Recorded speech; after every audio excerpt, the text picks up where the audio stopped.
इतिहास जगत में आपका स्वागत है दोस्तों। इतिहास पाठ में आज हम पढ़ेंगे चंद्रगुप्त मौर्य के विषय में। मेरे पास जो पुस्तक है उसका नाम है प्राचीन भारत का राजनीतिक तथा सांस्कृतिक इतिहास, जिसे लिखा है प्रोफेसर विमल चंद्र पांडेय ने। मित्रों, चंद्रगुप्त मौर्य के सिलसिले में अब तक हम 4 बार मिल चुके हैं और आज 5वीं बार मिल रहे हैं। पिछले अंक में हम चर्चा कर रहे थे चंद्रगुप्त मौर्य की पृष्ठभूमि की, उसके प्रारंभिक जीवन की। उसी चर्चा को आज आगे बढ़ाते हैं। बौद्ध साहित्य में चंद्रगुप्त की जीवनी पर विशेष प्रकाश डालने वाला ग्रंथ है महावंश टीका। इसके अनुसार चंद्रगुप्त की माता मौर्य नगर के राजा की रानी थी।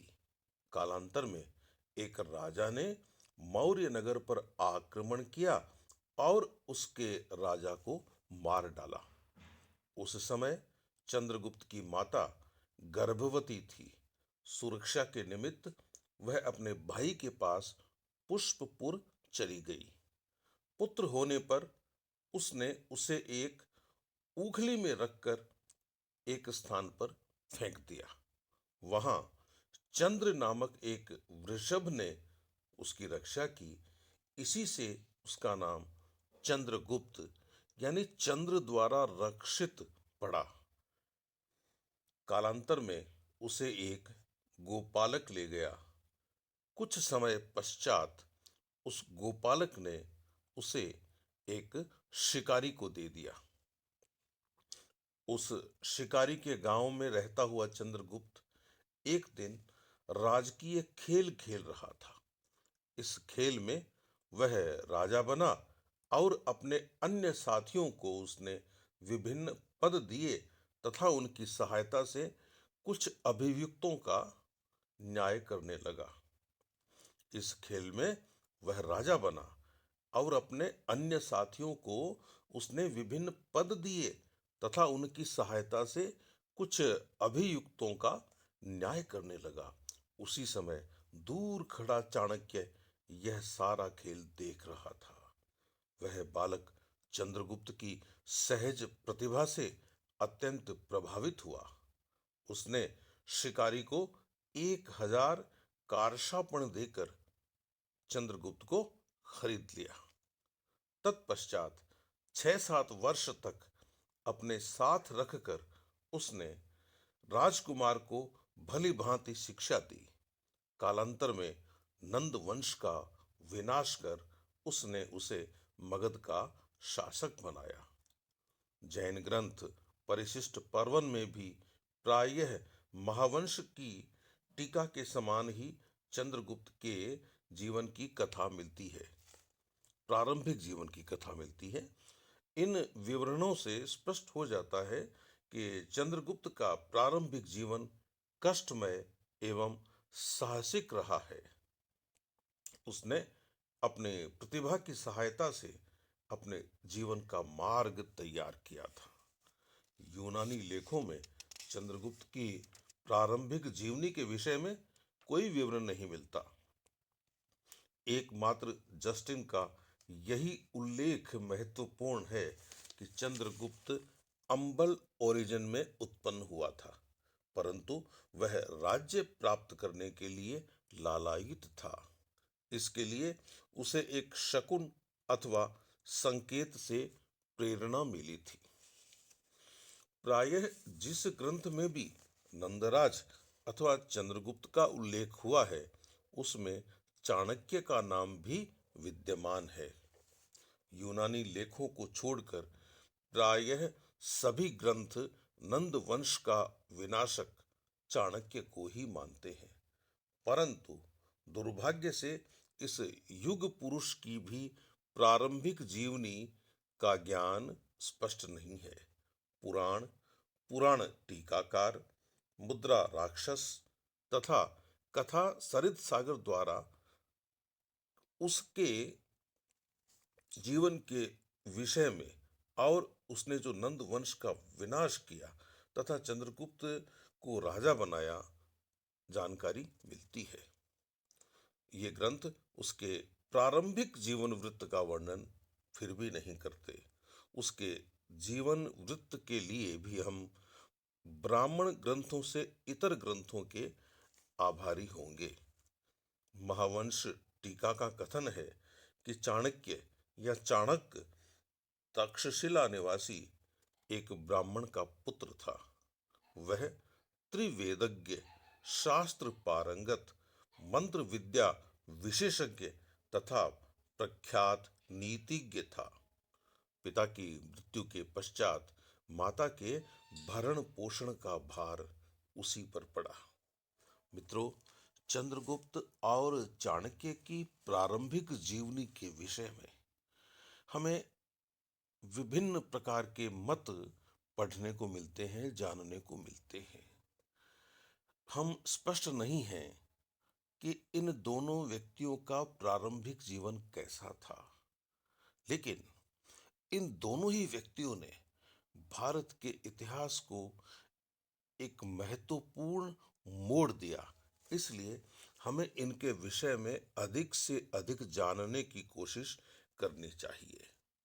चूंकि ये दोनों ही व्यक्ति इतिहास को बदलने वाले थे, इतिहास को अपने अनुसार मोड़ने वाले थे, इसलिए इनके प्रारंभिक जीवन के विषय में विभिन्न प्रकार की बातें भी सुनने को मिलती है।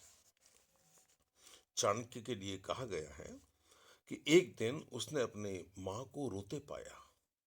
कारण पूछने पर उसकी मां ने उससे कहा कि बेटा, तुम्हारे भाग्य में छत्र धारण करना लिखा है। तुम छत्र धारण करने तथा राजशक्ति प्राप्त करने के लिए प्रयत्न क्यों नहीं करते? परंतु मुझे भय है कि कहीं राज कार्यों में पड़कर तुम मुझे भूल न जाओ। इसी आशंका से मैं रोती हूं। इस पर चाणक्य ने पूछा कि आखिर मेरे शरीर के किस भाग पर लक्ष्मी अंकित है? मां ने उत्तर दिया, दांतों पर। यह सुनकर चाणक्य ने अपने दांत तोड़ डाले और मां के पास रहकर उसकी सेवा करने लगा। एक बार चाणक्य पुष्पपुर गया। वहां नंदराज ने एक भुक्तिशाला बनवाई जिसमें वह ब्राह्मणों को दान किया करता था। वहां नंदराज ने एक भुक्तिशाला बनवाई थी जिसमें वह ब्राह्मणों को दान दिया करता था। यह समाचार पाकर चाणक्य उस शाला में गया और प्रमुख ब्राह्मण के आसन पर जा बैठा। नंदराज ने जब भुक्तिशाला में प्रवेश किया तो वह एक कुरूप ब्राह्मण को मुख्य आसन पर बैठे देखकर क्रुद्ध हो गया और उस पर से उसे हटवा दिया। चाणक्य ने अपमान से कुपित होकर नंद वंश के नाश की प्रतिज्ञा की और वहां से चल पड़ा। कुछ दिनों के बाद वह एक उपयुक्त राजकुमार की खोज में निकला जो नंदों के नाश के पश्चात सिंहासन पर बिठाया जा सके। घूमता घूमता वह शिकारियों के गांव में पहुंचा। घूमता घूमता वह शिकारियों के गांव में पहुंचा।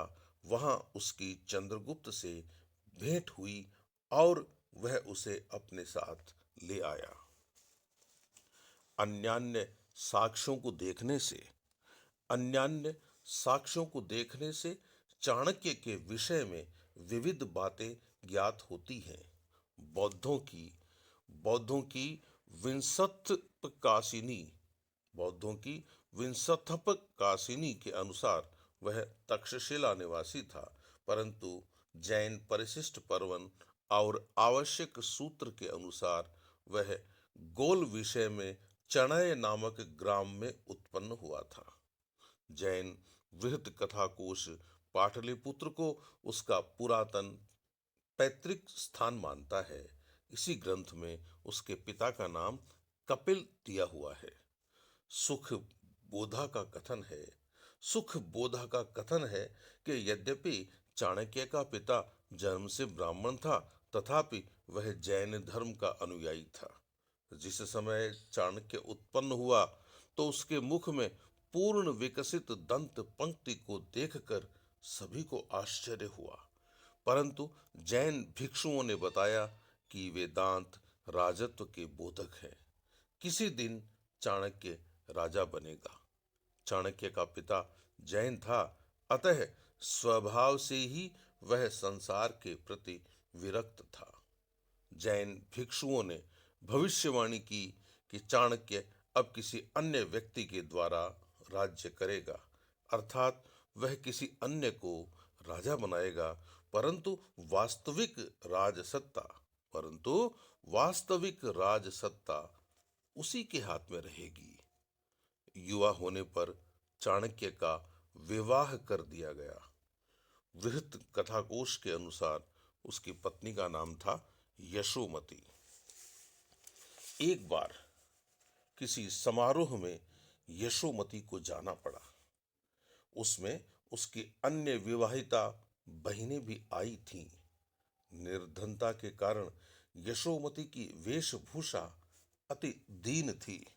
उसकी दीन अवस्था को देखकर सभी बहनों ने उसका उपहास किया। इस पर उसके हृदय पर बड़ा आघात लगा। वह रोती हुई घर आई और उसने सारा वृत्तांत चाणक्य से कहा। उसी दिन से चाणक्य ने धनार्जन करने का निश्चय किया। घूमता घूमता वह पाटलिपुत्र पहुंचा। वहां उसे ज्ञात हुआ कि नंदराज ने एक दानशाला खोल रखी है। अतः वह वहां गया और पंडित प्रवर होने के कारण दानशाला में अग्रासन पर जा बैठा। तत्पश्चात नंदराज आए। उन्होंने चाणक्य की कुरूपता से खिन्न होकर उसे अग्रासन से शिखा पकड़कर उतरवा दिया।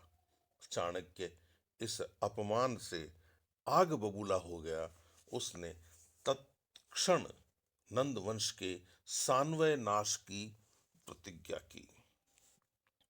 जिस समय वह यत्र तत्र परिभ्रमण कर रहा था, उसी समय वह एक ग्राम में पहुंचा जहां उसकी चंद्रगुप्त से भेंट हुई और वह उसे अपने साथ ले आया।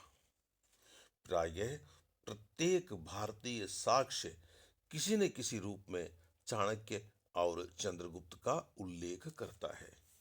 इस योग ने न केवल दोनों के जीवन को वरन भारतीय इतिहास को एक नवीन दिशा की ओर मोड़ दिया। चंद्रगुप्त में सहज प्रतिभा और महत्वाकांक्षा थी।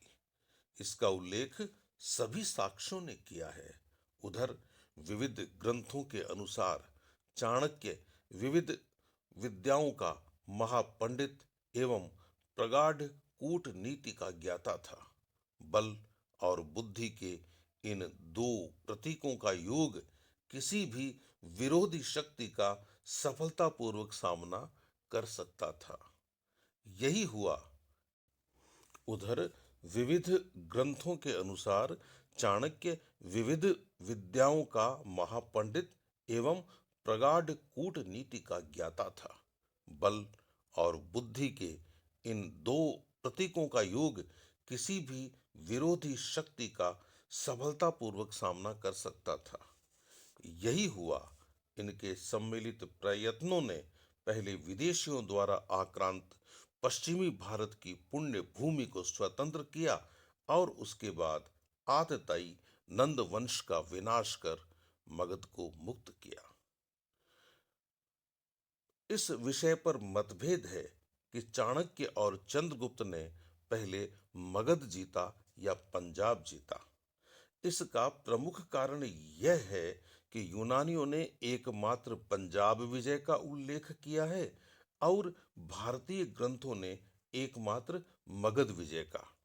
ऐसी परिस्थिति में यह निश्चित करना कुछ कठिन हो जाता है कि पहले उनके द्वारा कौन सा प्रदेश जीता गया। अलग अलग विद्वानों का अलग अलग मत है।